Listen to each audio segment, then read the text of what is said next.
आणि आपले मिंदे सांगतात की मी चांगलं सांगतोय तोपर्यंत ऐका, नाही तर दुसरं रूप दाखवावं लागेल. अरे तुमचं रूप दुसरं काय आहे? कारण यांचं खरं रूप जे आहे गद्दार. आणि मोदींनी म्हटलं होतं 15 लाख तुमच्या अकाउंट मध्ये येतील, तर 15 लाखाचे 1500 का झाले? अनेक जे IAS ऑफिसर आहेत ते मला सांगते की साहेब लवकर या, तुम्ही लवकर या. म्हणजे यांची जी काही दडपशाही चाललेली आहे, दमदाटी चाललेली आहे. आणि आपले मिंदे सांगतात की मी चांगलं सांगतोय तोपर्यंत ऐका, नाही तर दुसरं रूप दाखवावं लागेल. अरे तुमचं रूप दुसरं काय आहे? हे सुद्धा लोकांमध्ये पोहोचवण्याचं काम परत तुमचं आहे. बरोबर तुम्ही मुद्द्याला हात घातलात. कारण यांचं खरं रूप जे आहे गद्दार. सरकार पाडायला 50 खोके, लाडक्या बहिणीला 1500 रुपये.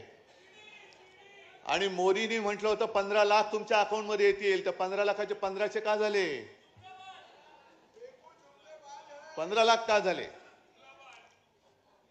पण एकूण राजकारण जे चाललेलं आहे, काल स्वातंत्र्य दिनाच्या निमित्ताने आपले सरन्यायाधीश ज्यांच्यावरती आमचा विश्वास आहे, न्यायदेवतेवरती विश्वास आहे, शिवसेनेबाबतचा निर्णय, राष्ट्रवादीचा बरोबरचा निर्णय त्या 50-60 वर्षात नक्की मिळाल्याशिवाय राहणार नाही, मला खात्री आहे. याच्यात चुकीचं काय बोललो मी? नाही, कारण आपण जर सांगितलं की लवकरची तारीख द्या, ते सांगतात तुम्ही आमच्यावरती आम्हाला आदेश नाही द्यायचा. मग आम्ही हात जोडून उभे आहोत. या जन्मी नाही तर पुढच्या जन्मी आम्हाला नक्की न्यायदेवता पावल्याशिवाय राहणार नाही.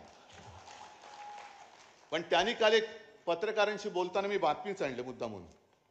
एवढीच बातमी, खरं अख्खं भाषण मी काय पाहिलेलं नाही, पण त्याच्यात त्यांनी म्हटलेलं आहे की बांगलादेशमुळे स्वातंत्र्याचे महत्व अधोरेखित.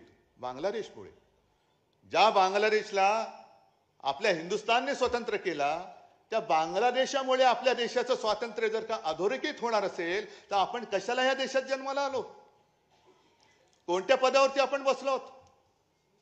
दुसऱ्या देशात काय झालंय? अरे बांगलादेशामुळे स्वातंत्र्य अधोरेखित झालं असेल, महत्व अधोरेखित झालं असेल, तर तिथे जी काय हुकुमशाही होती, दडपशाही होती, तिच्या विरुद्ध जनता रस्त्यावरती उतरली.